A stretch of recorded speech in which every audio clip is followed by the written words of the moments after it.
My wife was cheating on me. I found out through her messages, but I got revenge by tricking her into signing divorce papers and selling her house without her knowledge. The Scouts' motto, always ready, highlighted attributes such as integrity, loyalty, helpfulness, amiability, politeness, kindness, obedience, cheerfulness, thriftiness, courage, cleanliness, and reverence. However, I had always believed their principles seemed to involve gullibility, foolishness, and an excessive amount of trust. With no other choices available, I turned to snooping on Laura's smartphone, which I seldom did. She knew this and had added extra security measures. As a former scout, honesty and respect for privacy were ingrained in me, but with Laura's forthcoming trip, I couldn't remember the name of her hotel and wanted to avoid another argument about my forgetfulness, a recurring issue recently. Our upcoming separation, the longest since we married 6 years ago, made me consider romantic gestures like sending flowers. Yet, the irony of Rome, the city of love, wasn't lost on me. I wouldn't be the one sharing those romantic moments with her. James, her travel companion, would. Desperation led me to use our anniversary date as her smartphone passcode, uncovering a series of messages between Laura and James detailing their romantic plans in Rome. What shocked me as much as the affair was their use of work emails. Both Laura and James were legal professionals and should have known better. Laura was an attorney, and James worked as a paralegal at her firm. Their careers involved handling sensitive documents and uncovering affairs through emails, making their actions even more reckless. I hadn't paid much attention to Laura's trip details or the hotel's name because of a nagging suspicion. My legal background had sharpened my intuition, and something felt off when Laura first mentioned the trip. She described it as a routine arbitration case with no time for sightseeing, avoiding my eyes as she spoke. Her casual demeanor didn't align with our long-held dream of visiting Rome together. I found her response odd, catching me off guard with a worst-case scenario I hadn't anticipated.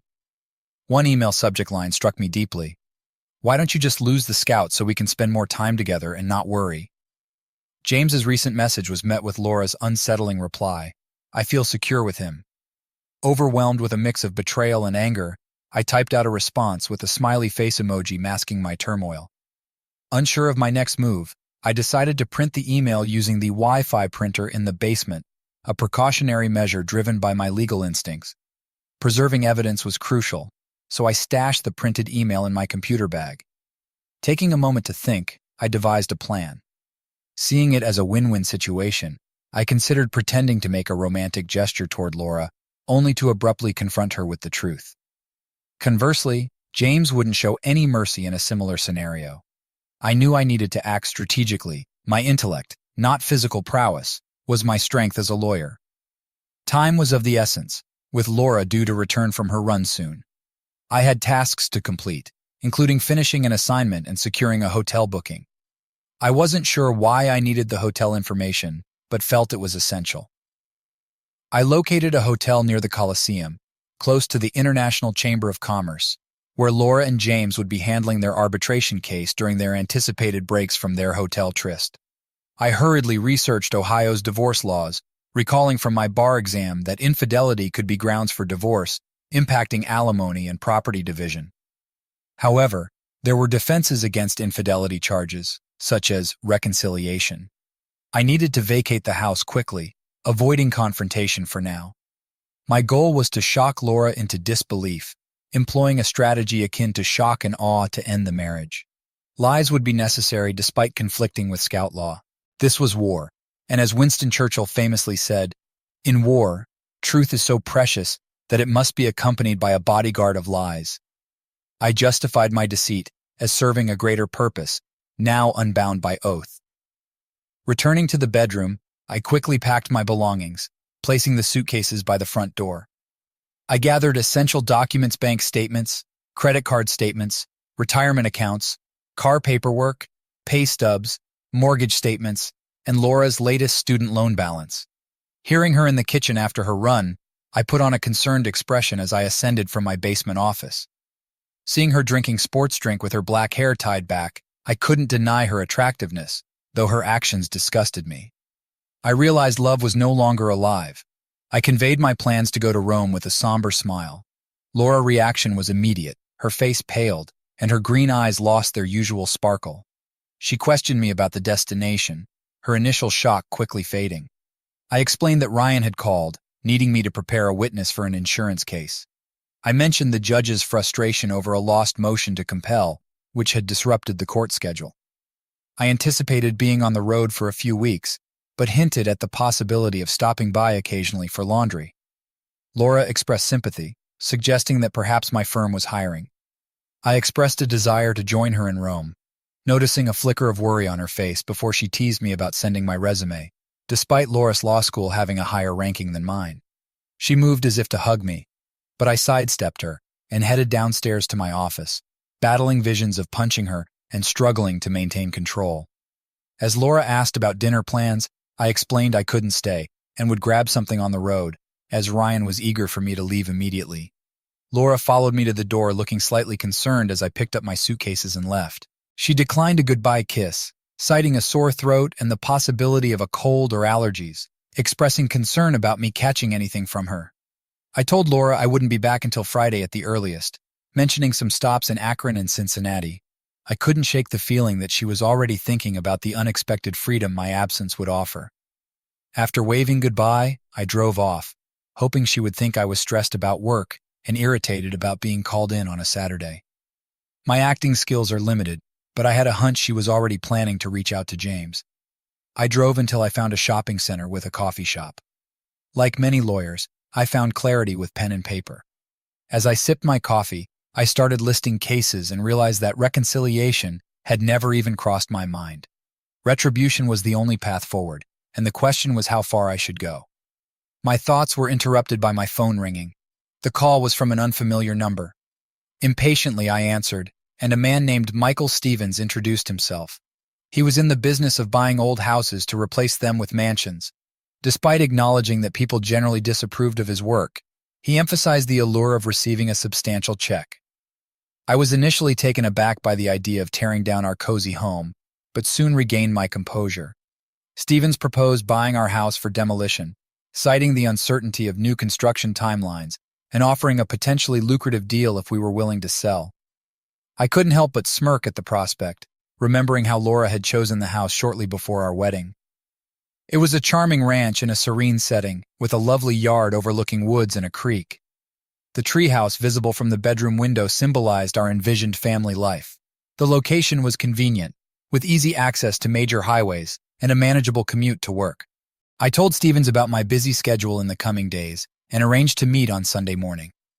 Stevens assured me that he had already assessed the property from the outside and didn't need to see the interior. Reflecting on the Scouts' ideals, rooted in military scouting and emphasizing skills like stealth and self-reliance, I realized Laura had unknowingly walked into a trap reminiscent of a military ambush. Before taking further action, I decided to do some reconnaissance. With my plan in mind, I deliberately knocked over my empty coffee cup and stepped out to my car for privacy. I dialed a number on my cell phone and waited for a response.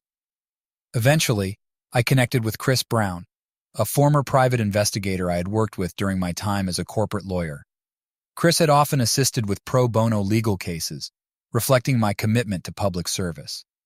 I recounted the urgent favor I needed, explaining the situation involving my wife and another man.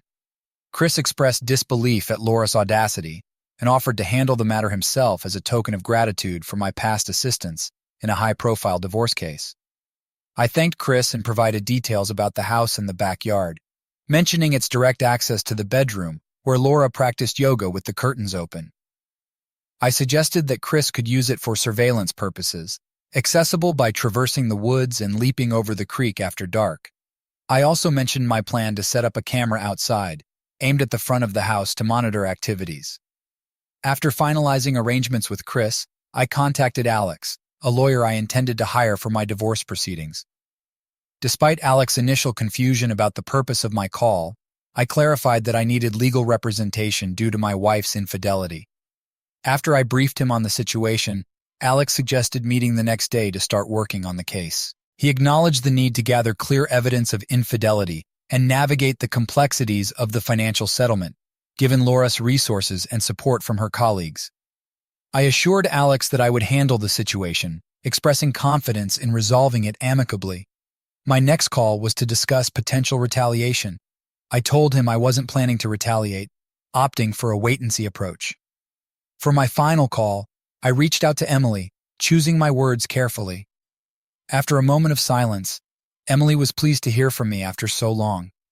I explained Laura's recent behavior, and Emily revealed that Laura's actions had driven a wedge between them, but she was willing to help me as a friend. I then shared my plan with her. After a brief pause, Emily laughed, amused by the situation. She agreed to help me, acknowledging my ability to make her laugh. I thanked Emily, promising to treat her and her partner to dinner once things settled down. Emily accepted the invitation, confirming it as a date. Needing some privacy to strategize, I found lodging at an extended-stay hotel outside Cleveland's Beltway, far from our usual spots. Once settled, I ventured out for some food. Although I wasn't hungry, I knew I needed to eat to balance the drinks I planned to have. The nearby restaurant would do, despite the complimentary chips and cheese likely causing some discomfort. Seated in a booth, I noticed the bartender's gaze but dismissed it, too preoccupied with my thoughts. The pupusas on the menu hinted at the restaurant's Central American influence masquerading as Mexican. Unfazed, I ordered tequila, bracing myself for a brutal hangover the next day. Part of the ordeal was facing the waitress, who returned with top-shelf tequila and a glass. She gestured toward the bartender, who acknowledged me by pouring himself a generous serving. I recognized him from Garcia's legal proceedings, always sitting alone in the back, quietly taking notes and drinking tequila. After clearing my plate, I wandered to the break room, feeling like the surroundings were swaying like a ship. When I returned to my booth, the bartender had taken a seat opposite me. He greeted me warmly and thanked me for helping his cousin escape an abusive marriage. I tried to downplay my involvement, but he continued, mentioning that the abusive husband had been severely injured in jail, potentially facing permanent damage. A chill ran down my spine as he relayed this information with a slight smile. I admitted I hadn't been aware of the extent of the injuries. The bartender nonchalantly remarked that it was old news. Curious about why I was alone on a Saturday night, he inquired about my wife. I realized he must have seen Laura and me at a hearing once, followed by a kiss. I decided to be honest about the marital issues, including Laura's potential infidelity. The bartender responded with a knowing smile, suggesting that while he wasn't a lawyer, he understood the importance of keeping secrets. He hinted at my exposed notebook containing incriminating details and a to-do list. I shrugged off the security lapse, noting that at least no client secrets had been compromised. He then asked what I truly desired aside from money, suggesting the possibility of revenge. I confessed I wanted to physically harm Laura, to break her nose and blacken her eyes. The bartender cautioned me against violent retaliation, reminding me of the potential consequences like jail time. I nodded in agreement, acknowledging my past assistance to his cousin. The bartender insisted on repaying the debt. I tried to interject, mentioning Chris' role in gathering evidence and the police's involvement in the case. I also enlisted a partner from my firm to ensure proper handling of the criminal proceedings and respectful treatment by prosecutors. Despite my objections, the bartender commended my efforts in assisting those in need and offered his help in return. When I expressed uncertainty about his identity, he revealed himself as Carlos Ramirez, also known as El Lobo to some.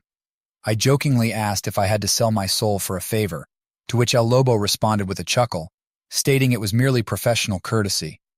He then instructed me to provide my address, Laura's name, and her daily routine.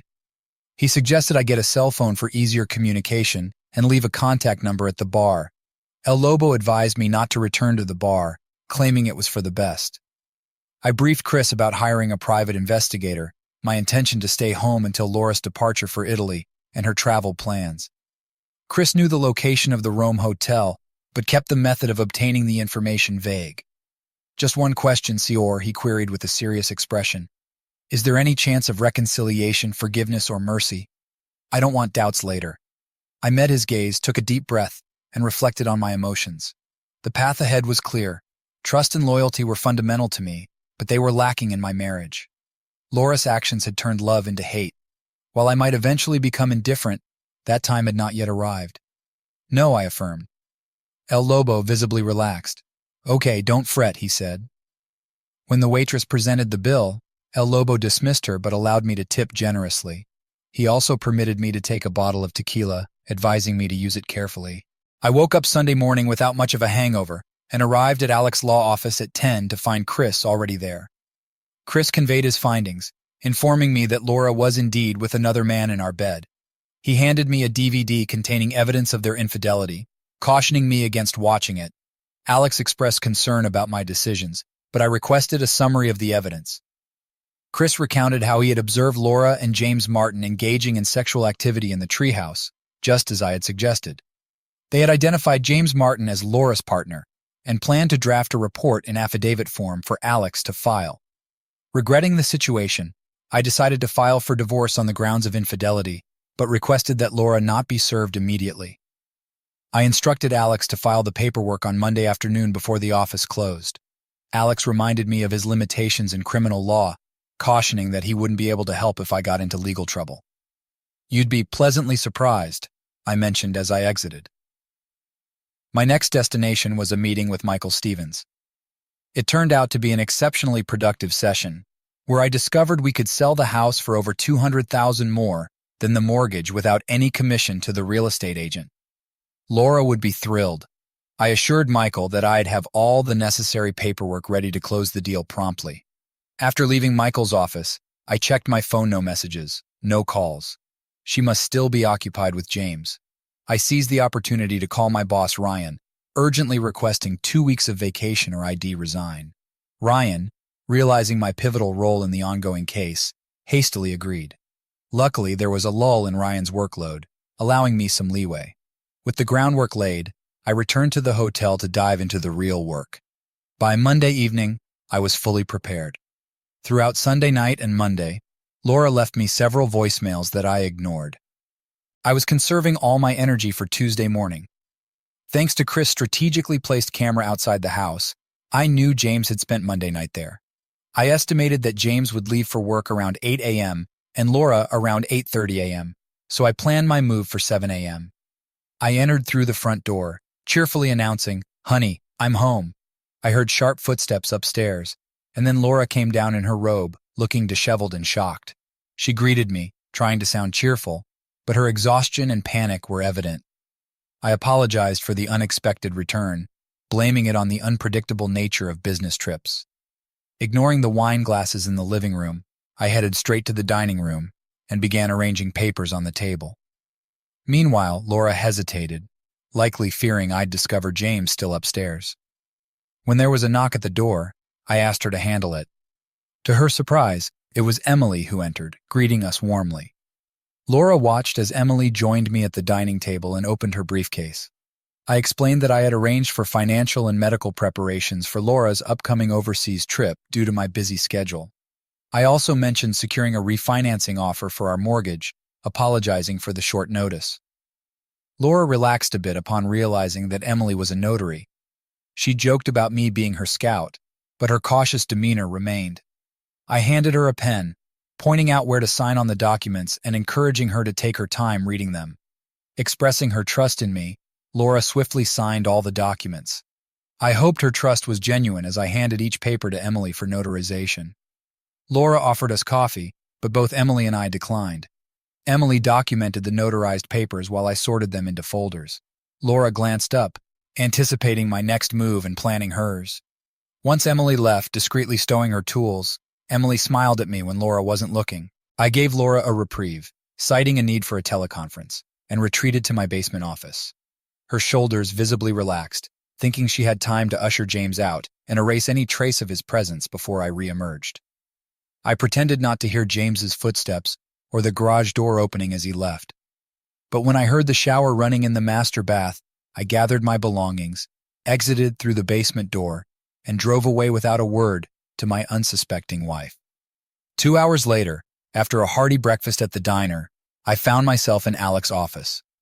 Alex looked shocked when I told him Laura had signed the necessary forms, consenting to the divorce petition and waiving service of court notices. He confirmed the forms were properly notarized. I also stated that Laura had agreed to a property division agreement, granting me all proceeds from the house sale, her cars and jewelry, leaving me full discretion over her belongings. Both parties would retain their respective retirement accounts and she would receive no alimony from me. When questioned about her financial situation, I responded that she earns more than I do anyway.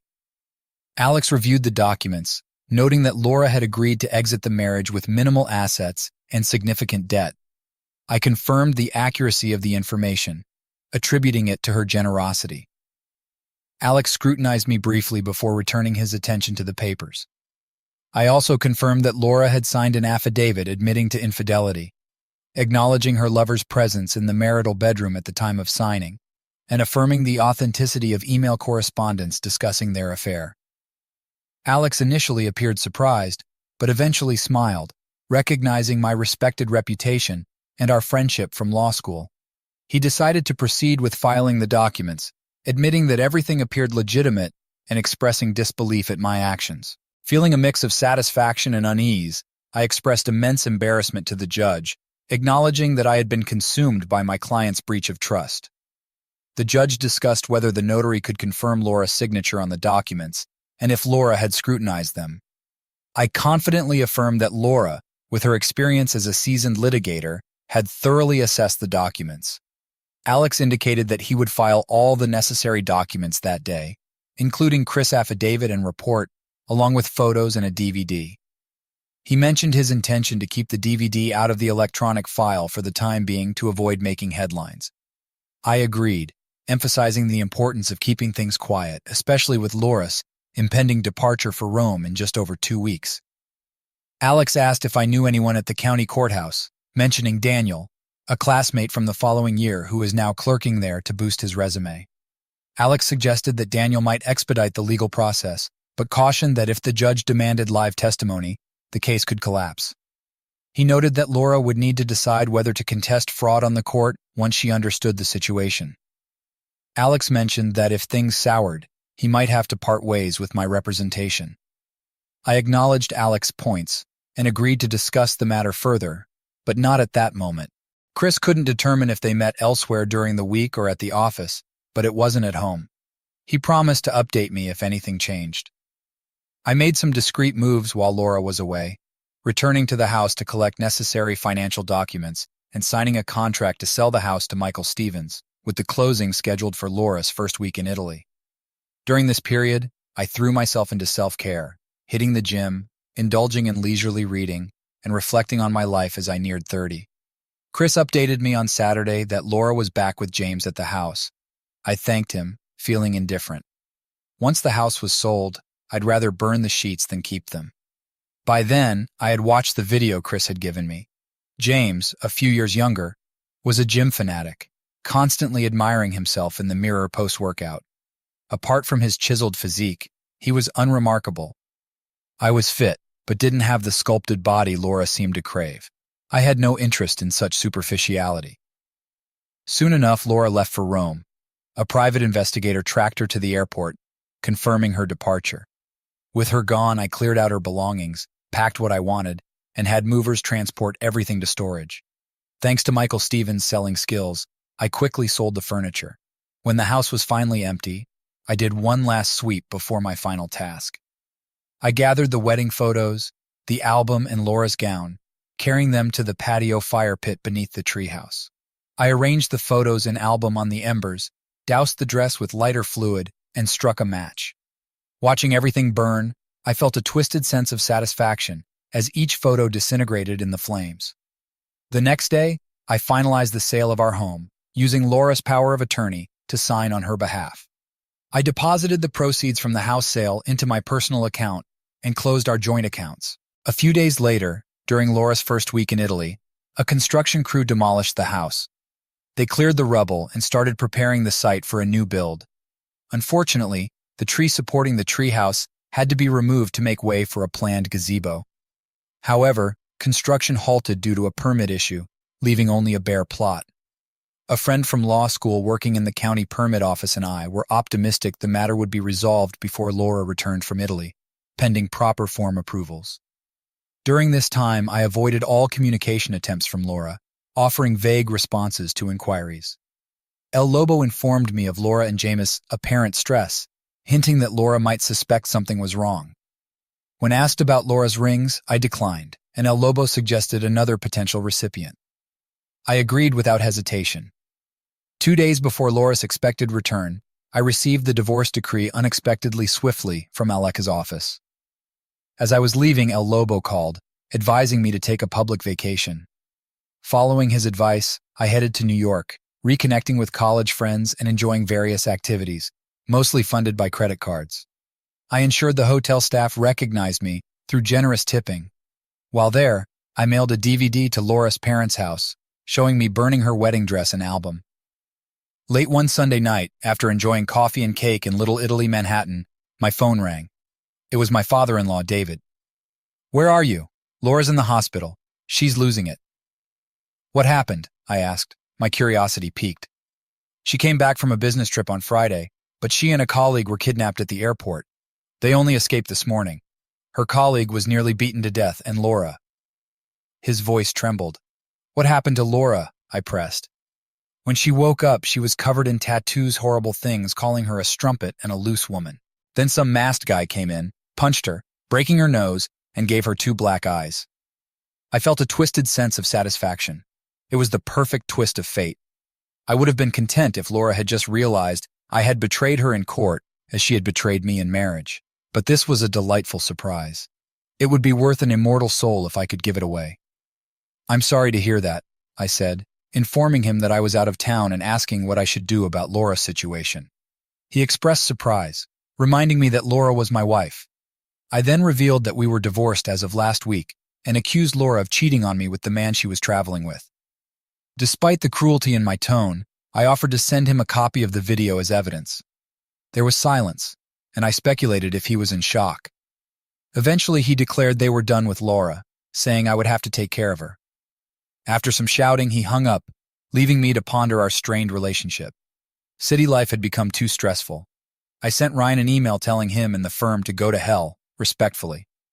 I got myself new hiking and camping gear. Laura never liked camping, so this was my chance to reconnect with my scouting past. The hotel was accommodating, agreeing to hold my luggage for a while for a reasonable fee. Soon, I was on my way to the Adirondack Mountains to commune with nature until things calmed down. Luckily, I had my passport with me in case I had time to travel to Canada, which I did. For most of the next 8 weeks, I turned my phone off. At first, I thought some crazy woman had stolen my ex-wife's phone because there were dozens, if not hundreds, of messages filled with frantic screaming and crying. I only listened to 1 or 2 before deleting the rest. There were also lots of crazy emails. When I first saw her account, I thought it had to be hacked. Who could have the patience to read through all that? I just hoped that this crazy woman would get the help she clearly needed. Fast forward 8 weeks, and I was having drinks with Chris and Alex. Alex dropped a bombshell, saying he had cut ties with our attorney after sending me the divorce papers through registered mail. I had to confess, I hadn't even checked my mail yet. Alex saw it as a serious issue, and Chris called it a complete disaster. Alex suggested that Chris and I start tackling the issue on Monday morning. Mrs. Johnson and her parents had gone to the old homestead. They didn't remove the security camera in time. When she saw the empty lot, she lost it, collapsing to her knees, sobbing and curling into a fetal position. Her tantrum escalated, kicking and screaming like a child throwing a fit at a mall. When the equipment crew showed up, she blew up again. The third meltdown happened when the construction workers saw the tattoos on her face and burst out laughing. The tattoos were clear as day on camera, with phrases like strumpet and I love face standing out despite her raccoon eyes and duct-taped broken nose. Alex then told me about the day Laura and a couple of high-powered lawyers barged into his office without an appointment. He made them wait for 15 minutes, making sure his Glock was loaded in the desk, taking advantage of Ohio's laws. When their wait was over, they started bombarding him with talk of emergency motions, bar complaints, and contempt proceedings. Alex couldn't help but notice the ink all over Laura's face, written in red and blue. Once he refocused, he asked what the issue was and which statement in the documents was false. They all went silent, looking at each other. Then he asked if there was a dispute over my ex-infidelity, and they all said yes.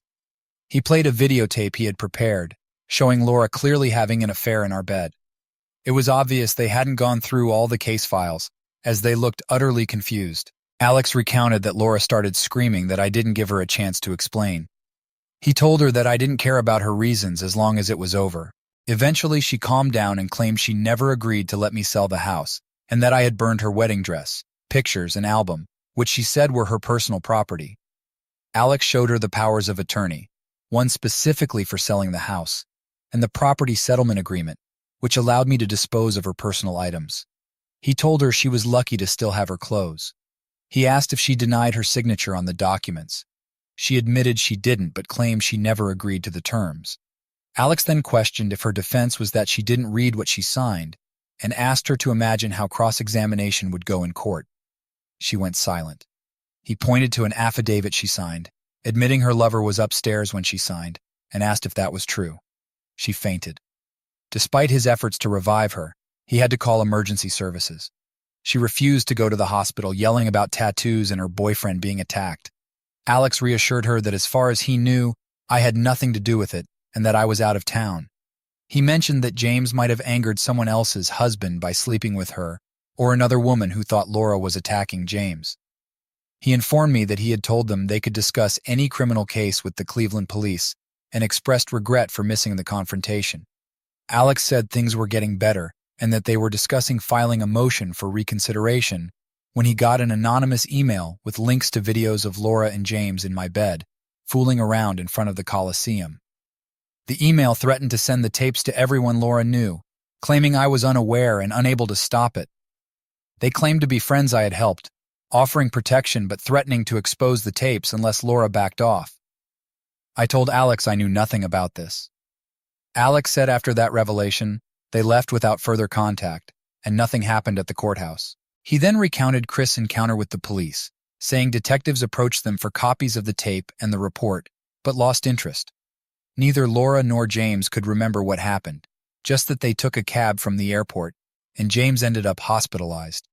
Laura woke up in a hotel, got assaulted, and ended up in the hospital. The room expenses were charged to her credit card, including room service and mini bar charges.